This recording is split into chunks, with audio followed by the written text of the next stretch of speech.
Fue un proceso muy colectivo. Muchas de las organizaciones que están acá y que van a estar en la mesa fueron parte desde el comité editorial para pensar los contenidos. Acá en Argentina nosotros hicimos un trabajo con el Movimiento Nacional Campesino Indígena Somos Tierra, con la UTT. Marco Filardi, que está acá en la mesa, también fue parte del proceso, y varias otras organizaciones, así como en los 5 países. Y lo que más rescatamos que fue un proceso colectivo y que el resultado de este proceso tiene que ver con esto que estamos haciendo. El Atlas ya fue lanzado el año pasado en Chile con las compañeras de Anamuri, y la idea es seguir nuestro camino, sobre todo articulando procesos, articulando experiencias y pudiendo hacer procesos de formación que miren sobre todo lo que está pasando con la crisis alimentaria en el Cono Sur. El Atlas está ahí para que se lo lleven, para que lo multipliquen, para que lo lleven a sus espacios de militancia y territorios, pasan después por ahí.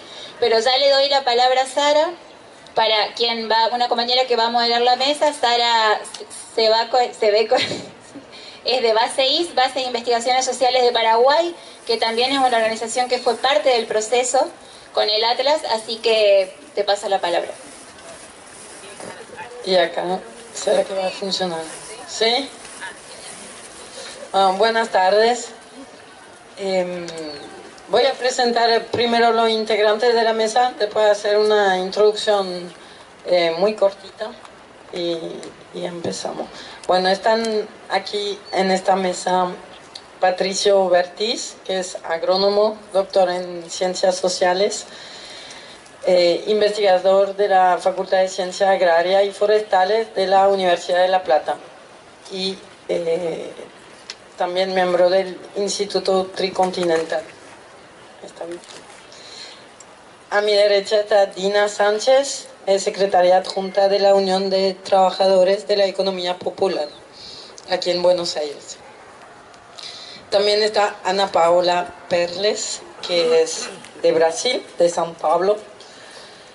Es del movimiento de los trabajadores sin techo y una de las principales organizaciones populares urbanas en Brasil. Y finalmente va a intervenir también Marcos Filardi, que es abogado de derechos humanos y soberanía alimentaria, integra la Cátedra Libre de Soberanía Alimentaria de la Escuela de Nutrición de la UBA. Entonces la idea en esta mesa, que trata de, como dijo Patricia, en este contexto de crisis alimenticia, en este contexto de hambre que se da en distintos niveles, ¿verdad? La cuestión del acceso a los alimentos se da en una coyuntura que tiene distintos elementos que a veces pueden ser diferentes de un país a otro, pero en todo caso reconociendo que hay elementos muy políticos, ¿verdad?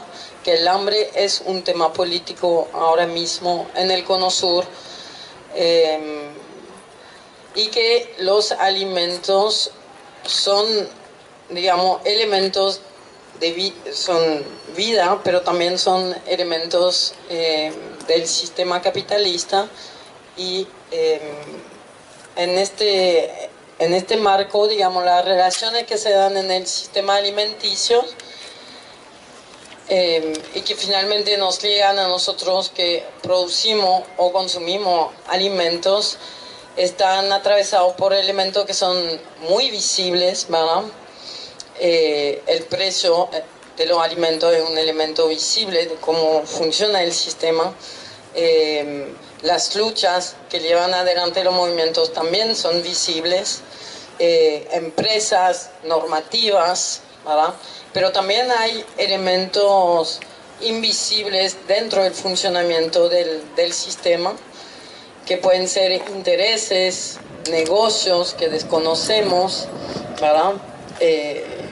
Consignas de grupos que no manejamos, ¿verdad? Especulaciones que se dan en diferentes ámbitos. Entonces la idea en esta mesa es poder, por un lado, aclarar un elemento muy, muy visible, pero que no entendemos del todo, que es el tema del precio de los alimentos, que le voy a hacer una pregunta más concreta a Patricio, también tener la visión de las luchas en este contexto de crisis, desde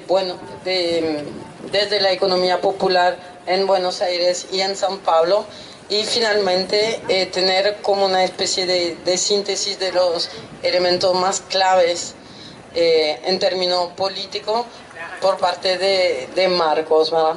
Voy a hacer unas preguntas un poco orientadoras antes de la intervención de cada uno, porque de esta manera se pensó un poquito la charla. Entonces, bueno, como les decía, el primer tema que queríamos tocar, que de hecho lo hablamos en los que estuvimos en el taller hoy y ayer, ¿verdad? Es el tema del precio, que el precio de los alimentos es político, es una puerta de entrada o de rechazo, ¿verdad?, en el acceso a los alimentos. Entonces, desde el pensamiento crítico, ¿verdad?, el precio es un valor que puede ser muy distinto según cómo lo consideramos, ¿verdad? Y entonces la principal pregunta hoy es: ¿cuáles son los determinantes hoy del precio de los alimentos? ¿Por qué está tan alto en algunos momentos? ¿Por qué baja o por qué no baja ahora mismo? Buenas tardes a todas las compañeras y compañeros. Un placer que hayan podido venir. Bueno, y gracias por la invitación. Veo muchas caras conocidas de tiempos remotos en algunos casos. Y bueno, la idea, un poco lo que charlaba con Patricia cuando me hizo la invitación, es a partir de un material, un cuadernillo que sacamos desde el Instituto Tricontinental, que trabajábamos algunas discusiones sobre el precio de los alimentos y las subas repentinas y demás, donde distintos especialistas abordaban la materia. Yo voy a hacer como una síntesis, no soy especialista en ese tema, pero bueno, un poco vamos a difundir esas ideas. Entonces, cuando analizamos un poco la suba de precios, primero en clave internacional, como para adentrarnos en lo que pasa acá a nivel local, ¿no? Si uno analiza la tendencia histórica del precio internacional de los commodities agrícolas, de los cuales varios son alimentos, otros habría que discutir, pero varios sí son alimentos, hay una tendencia a la disminución desde el siglo XIX, es decir, desde la consolidación de las relaciones de producción capitalistas de manera plena en buena parte del globo, hay una disminución, una tendencia a la disminución en el precio de esas mercancías como de otras mercancías. Sin embargo, hay contratendencias que son ciclos de mediano plazo, donde hay subas repentinas de precios, es decir, van a contramano de la tendencia general por un periodo de tiempo determinado.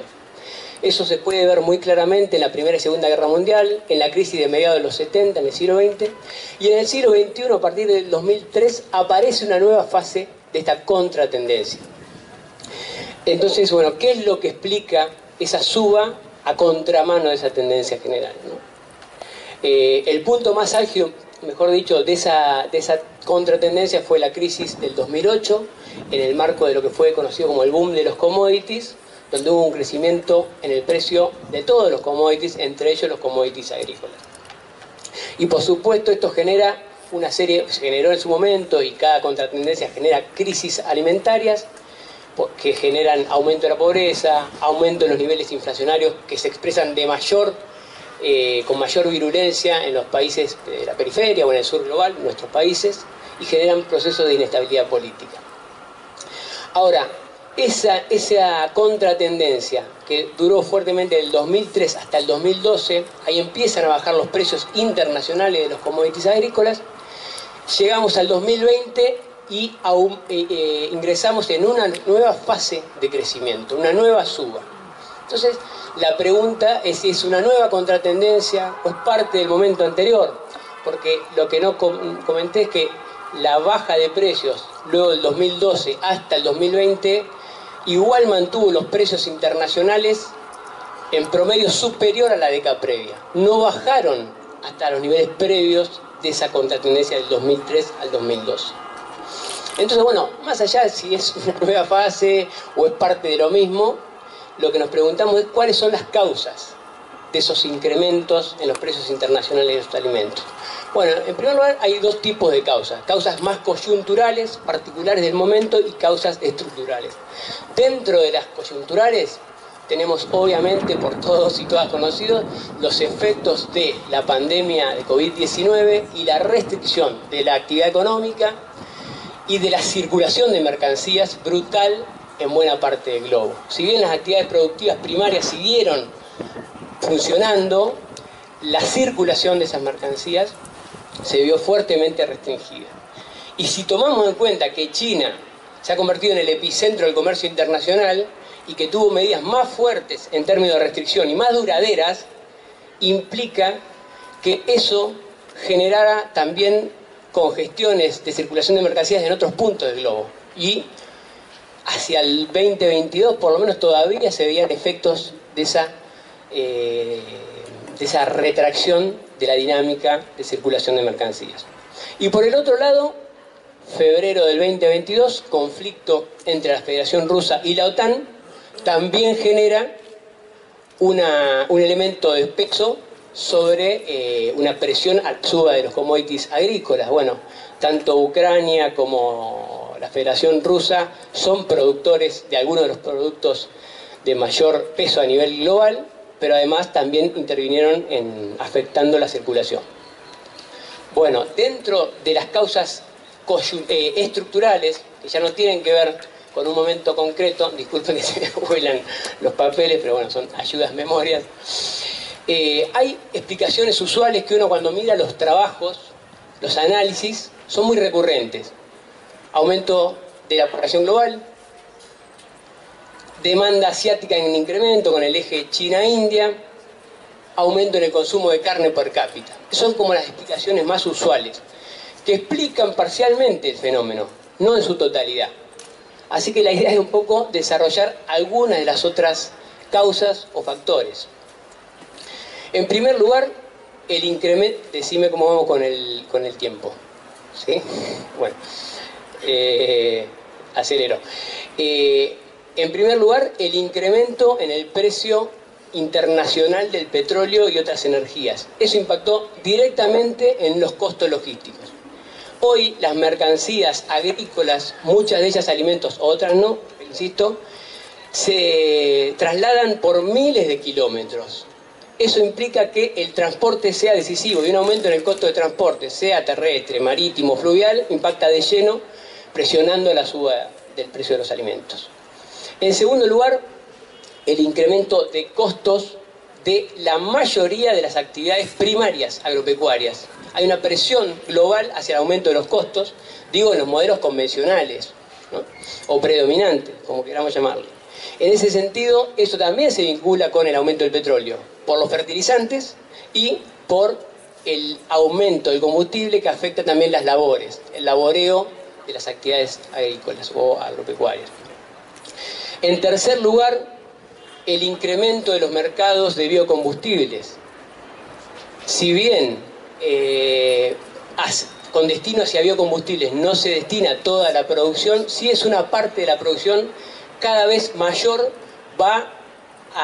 o tiene destino de biocombustibles. Por lo tanto, se saca o se elimina del mercado de granos con destino de alimentación. Entonces, presiona sobre una disminución de oferta y un aumento de precio. Y además, para producir esos biocombustibles se utilizan insumos químicos que consumen más hidrocarburos. Por lo tanto, es un círculo vicioso, no virtuoso, hacia la suba de los precios. En cuarto lugar, hay una desaceleración de la productividad del trabajo agrícola. Es decir, si uno compara el aumento de productividad que generó, después podamos hacer las discusiones, pero digo que generó en términos de productividad los procesos de lo que se denominó Revolución Verde, en términos de cantidad de productos fue brutal el crecimiento. El modelo que viene a reemplazar o a suceder la Revolución Verde, estoy pensando en agricultura en escala, ¿no? El paquete siembra directa, una intensificación del uso de agroquímicos y de fertilizantes y de semillas mejoradas genéticamente o los OGM. Eso implicó que hay menos salto en productividad que el ciclo anterior. Por lo tanto, hay una desaceleración de la productividad del trabajo agrícola en clave comparativa, ¿no? En quinto lugar, es el anteúltimo, no se preocupen, el proceso de financiarización. Eso a partir del 2000 fue muy fuerte, la desregulación y liberalización de los mercados de granos, por lo tanto admitieron el ingreso de capitales especulativos, financieros a esos mercados sin necesidad de comprar y vender, sino de intervenir en las operaciones, y generó un enorme masa de capital dinerario que presiona también a la suba y a la especulación. Por lo tanto, hay un desacople de las operaciones financieras en esos mercados de la producción real. Si uno analiza y compara, hay circulando en operaciones mucho más del volumen producido. Y por último, la reducción de los stocks de granos. Los principales países productores de commodities agrícolas tenían siempre un stock del 17, 18, cercano al 20%, para, ante momentos de presiones y vaivenes de precios, tener un mecanismo que amortigüe esos vaivenes. Bueno, hay una reducción de esos stocks en los últimos años muy fuerte, por lo tanto hay menos capacidad de amortiguar esos vaivenes de precios. Eso implica que los mercados de granos internacionales son mucho más inestables, oscilantes y de saltos abruptos. Y eso impacta de lleno en los países donde esos productos se consumen en el mercado doméstico, como en el caso de Argentina y de muchos de nuestros países, ¿no? Bueno, eso sería lo que es la tendencia a nivel global que por lo menos discutimos en ese cuadernillo.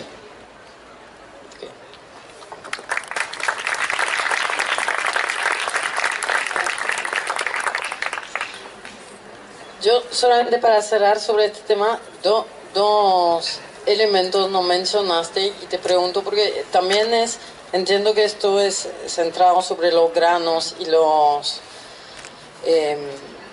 granos que son comerciados a nivel internacional, pero yo consumidora veo que el precio de todo lo alimento, el precio de la carne se disparó, ¿verdad? El precio de todas las hortalizas también se dispararon. ¿Cuál es el impacto, por ejemplo? O sea, ¿hay alguna especulación propia del negocio alimenticio, pregunto, debido a esta crisis? Y que es de aprovechar, básicamente, todo está alto, entonces yo también voy a alzar para aumentar mi rentabilidad. Si eso pasó y el impacto climático, si es todavía solamente coyuntural o ya se volvió más largo el impacto, más fuerte. Bueno, sobre la primera pregunta, obviamente que de todos los agentes que participan en los complejos agroalimentarios hay distintas fases, ¿no? La fase primaria, la fase industrial, la fase de distribución, de procesamiento en algunos casos, distribución, venta. Siempre, o cuando uno analiza son muchos rubros alimenticios, ¿no? Estamos hablando de muchos mercados como paralelos. Pero obviamente en cada fase hay distintos agentes ubicados en una posición de privilegio por su magnitud económica, su acceso al capital y demás, que logran condicionar y regir de alguna manera las actividades o la tendencia en cada fase. Eso sucede, por supuesto. Habría que bajar a cada uno a los ejemplos concretos, pero digo, eso obviamente pasa. Entonces, qué sé yo, si uno analiza el rubro de producción de aceites y granos en Argentina, bueno, no sé, nos ubicamos en la cadena exportadora. Y obviamente son 10 grandes corporaciones, la mayoría de capital transnacional, que tienen capacidad de direccionar al interior de la cadena o apropiarse parte del valor generado, ¿no? Por supuesto, por distintos mecanismos.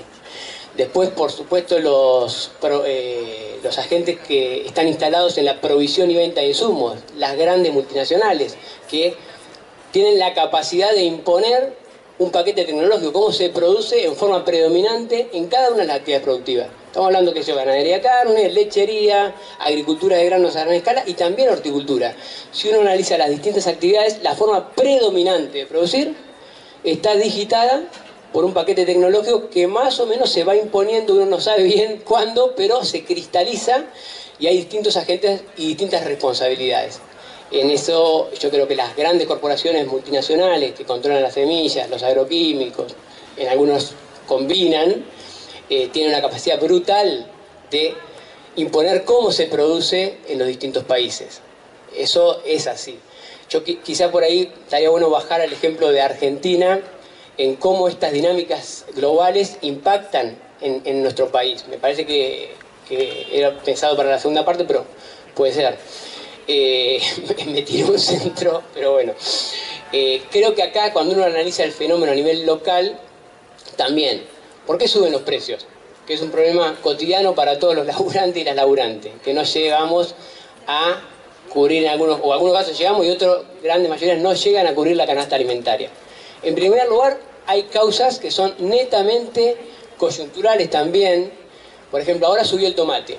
Acá seguramente hay compañeros y compañeras que producen tomate, bueno, podrían explicarlo mucho mejor que yo y que cualquiera de los que estamos en el panel, pero hay un aumento. Bueno, hay cuestiones más estacionales, donde no hay un producto por la época del año y demás, bueno, se dispara. Bien. En horticultura, y los compañeros y compañeras que se dedican a eso saben mucho mejor, cualquiera de nosotros, cuáles son las causas de eso, pero son cuestiones netamente estacionales. También la cuestión de los eventos climáticos. Vos hablabas del cambio climático. Pues digo, por ejemplo, una sequía, como la que estamos finalizando, creemos, pero bueno, fue brutal, eso impacta de lleno en la oferta de los alimentos. Por lo tanto, genera una presión a la suba.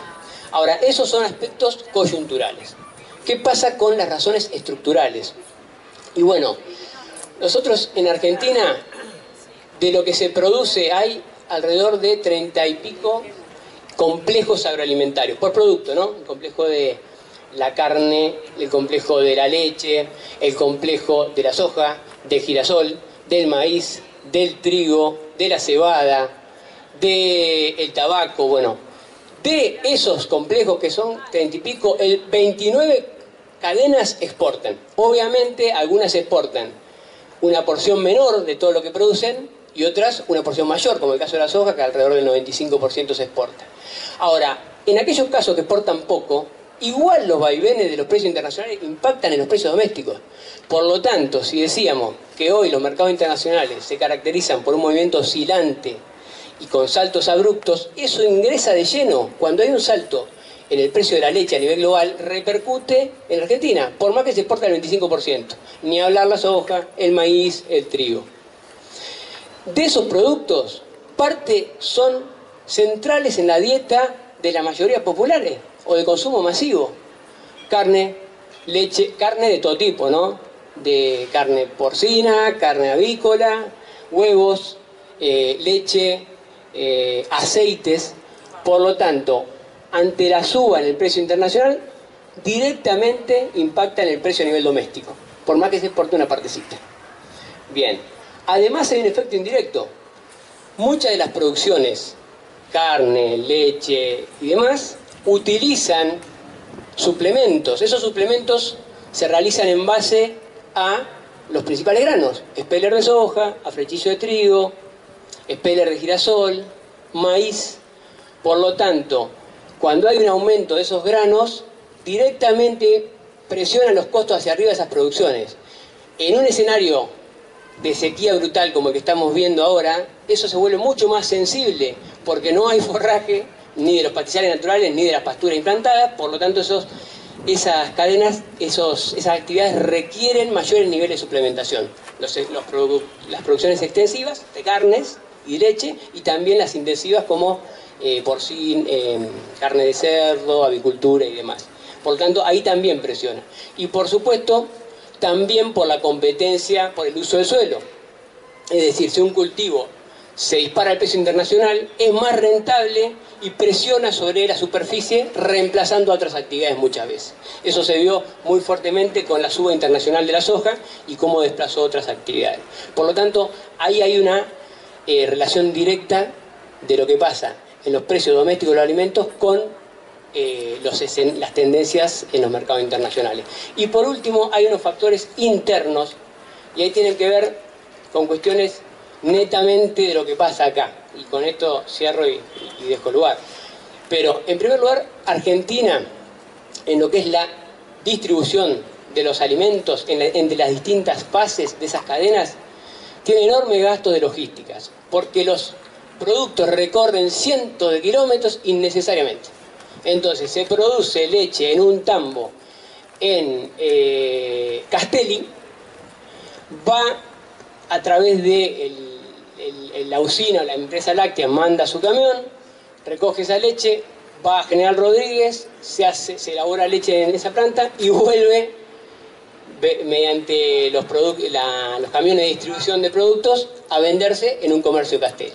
En algunos casos puede ser que ese proceso no sea demasiado caótico, en distancias cortas, porque bueno, por los volúmenes producidos. Pero en algunos casos son cientos y cientos o hasta miles de kilómetros que se recorren de manera innecesaria y se encarecen los productos. Por otro lado, en algunos de esos rubros hay un exceso de agentes intermediarios que participan en distintos momentos y no necesariamente agregan valor, sí precio. No en todo, hay agentes intermediarios que son necesarios, porque el productor no puede llevar siempre la producción a destino. Sí en los circuitos cortos, que contienen una parte de la producción, pero minoritaria en términos de la producción total. Pero bueno, en algunos casos los agentes intermediarios son necesarios, pero en muchos casos le agregan un precio digamos, mayor al valor que agregan, perdón. Por otro lado, el tercer elemento interno es en las fases de procesamiento industrial y fabricación de alimentos, también hay una concentración donde algunas corporaciones controlan porcentaje enorme de las operaciones. Y eso sí, también podemos depender de cada uno de esos productos, pero bueno, pasa en la producción de fideo, pasa en la producción de yerba, pasan en distintas producciones, habría que ver. Y esas cadenas, esas corporaciones tienen capacidad de condicionar, abuso de posición dominante, poder de mercado y presionan también sobre la suba del precio.